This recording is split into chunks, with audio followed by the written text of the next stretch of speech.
Heri ya Pasaka na heri ya Dominika ya leo ya tatu ya Pasaka.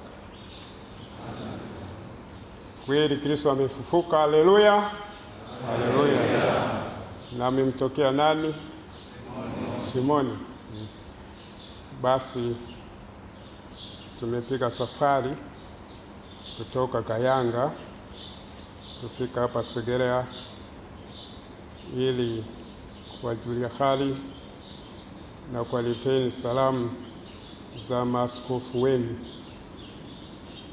ambao ndio wamiliki wa seminari hii ya Mtakatifu Karoli Lwanga Segerea.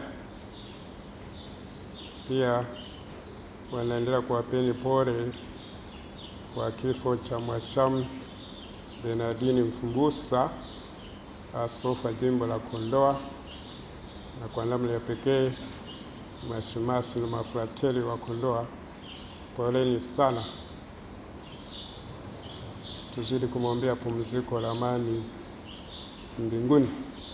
Basi salamu sio nyingi, nilikuja nikuelezeni kwamba tunafurahi sana kuwa nanyi katika malezi hii ya upadre, na tunawapenda sana. Kama kuna mtu ambaye anasema askofu wangu anipendi, amshe mkono kusudi nifikishe hizo salamu. Nikuweza, kwa nini umpendi fasi wako? Yupo, usiogope, amsha mkono kusudi tufikishe salamu hizo. Hawezi kupenda, na waumini wanawapenda.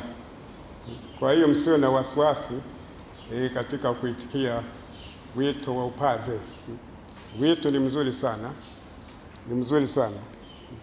Mimi nilipadishwa tarehe 6 Desemba 1981. Ulikuwa wapi hapo?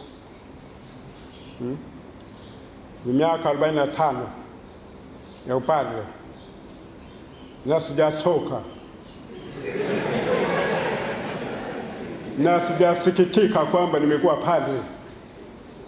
Bado naufurahia upadre wangu na kanzu lake. Sasa wanipandisha cheo nikapata ambako nilikuwa siombi, lakini basi utii tulioahidi. Hapo sema unakuwa askofu na unaenda kuzindua jimbo jipya la Kayanga, nisema naam Bwana Baba Mtakatifu, kwa sababu ni shahidi kutii mamlaka. Kwa hiyo bado nachakalika. Huo ni mwaka wa 17 wa uaskofu na jimbo Katoliki la Kayanga, na bado naenda kumwomba Mungu niendelee kumtumikia kwa miaka 100 ya upadre.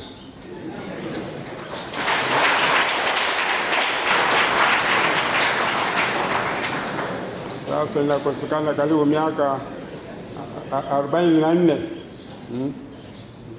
Tukutane huko uwanjani tukimtumikia Mungu.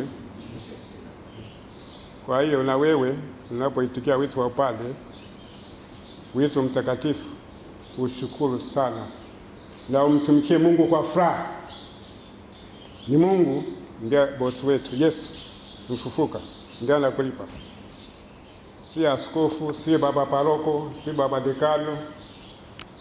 Mtumikie Mungu kwa uaminifu na kwa furaha.